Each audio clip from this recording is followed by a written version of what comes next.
Hello and welcome. I am Omar Saleh and this is The Other View.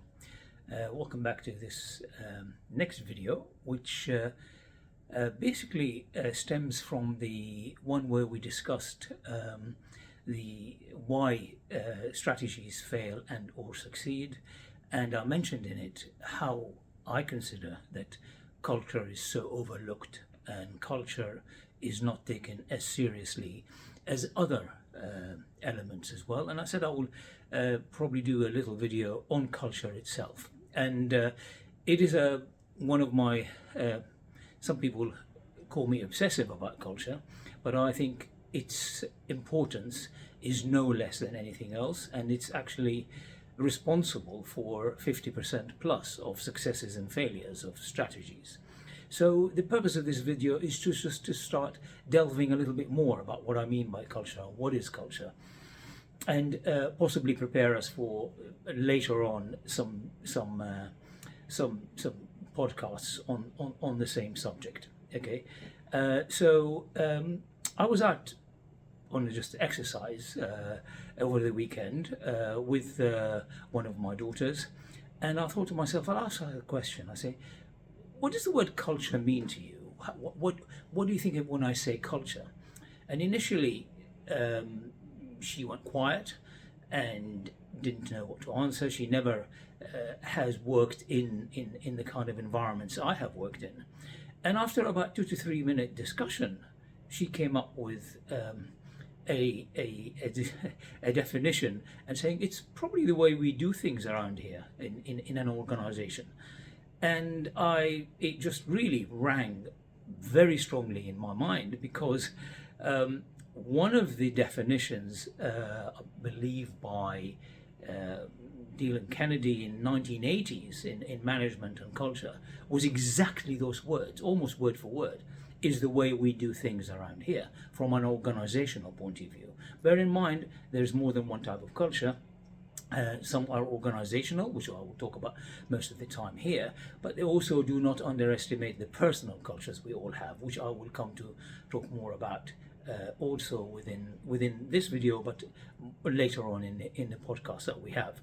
So I thought, whoa, these guys have spent years and years trying to define and come up with it's the way we do things around here. And here I am about 2 to 3 minutes of a walk with somebody I know. She came up with this particular definition. So it was quite fascinating. And as part of our discussion, I remembered another quotation from a management guru. It's attributed to him, Peter Drucker, to be precise. And I used to teach it as well, and I used to use it in practice as well. Peter Drucker has been sort of quoted, but as I understand it from all kind of research, it's never been really attributed accurately to him. But let's say he's the guy that said it. And he said, culture is so strong that it eats strategy for breakfast. I used to like this quotation, whether Peter did say it or not, and I used to use it in some of the MBA programs I taught on in the past, and say, well, I disagree. I respectfully disagree with whoever who said that culture eats strategy for breakfast. Okay, with only one exception. If you add one word in that quotation, then I'm more than happy to agree with it. Culture eats a bad strategy for breakfast. A good strategy will identify culture as a very critical element to be able to take care of and address before it gets itself sort of announced and executing. So yes, culture will and can eat strategy for breakfast, but only a bad strategy. A good strategy preempts that and takes it into consideration in the projects and programs and initiatives that it puts itself in place so that it can achieve its objectives. So that's a quotation that we're going to hear quite a lot about as we go on. So there are lots of definitions for culture. There are There are others that say it's the commonly held beliefs and thoughts that we have, that we share in an organization, and so on.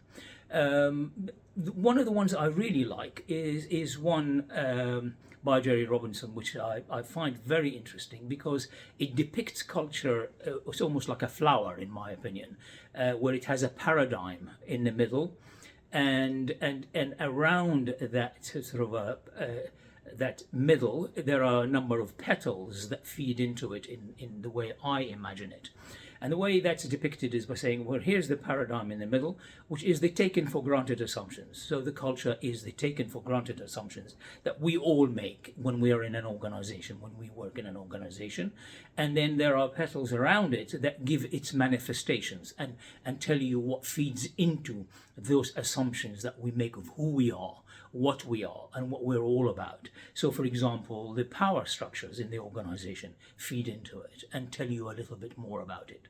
The organizational structures feed into the taken for granted assumptions. And note, I've said organizational structures and I said power structures. They are not necessarily the same thing. Some of the examples that in some academic books they use the National Health Service as an example. The power structures in a hospital are not necessarily the same as the organizational structures, and sometimes the power lies in areas of the organization where really the organizational structure does not depict. There are other ways, like there are rituals and routines that happen and take place in an organization.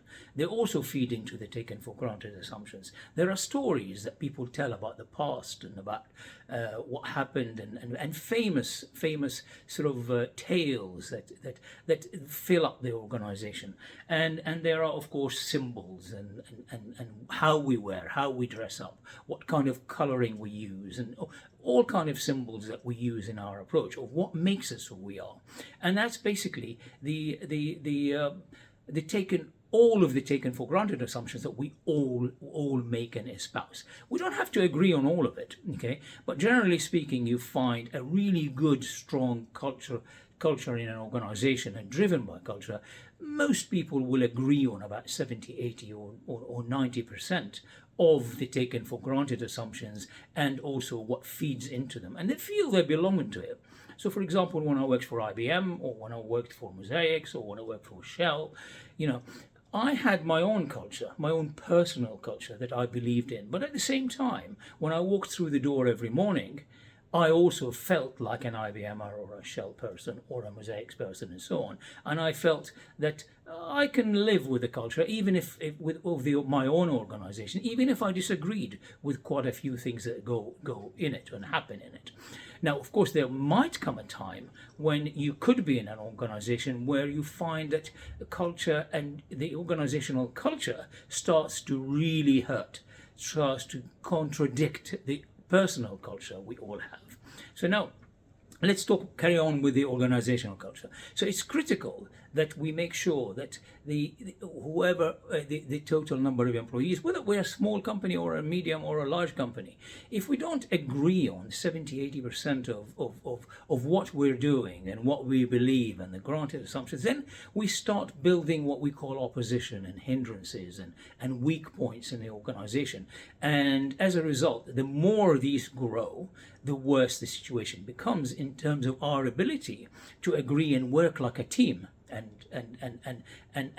implement the projects and the programs and the initiatives that we will use to achieve our strategic objectives. And that's why culture is critical. So you can have all the financial justifications for a strategy. You can have all the marketing, all the operational justifications. But if the people who are going to employ all of these or deploy all of these don't work out, then don't agree on the taken for granted assumptions you have in an organization, then your chances of success are pretty small.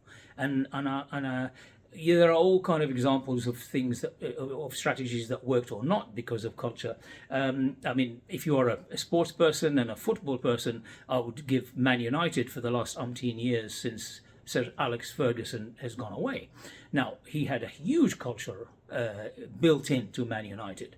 And look at the number of managers that have come and gone and haven't moved. I would submit that a large part of the reason for why they haven't yet managed to put the club back onto what it used to be is simply the clash of cultures that between club and manager and players and so on and so forth.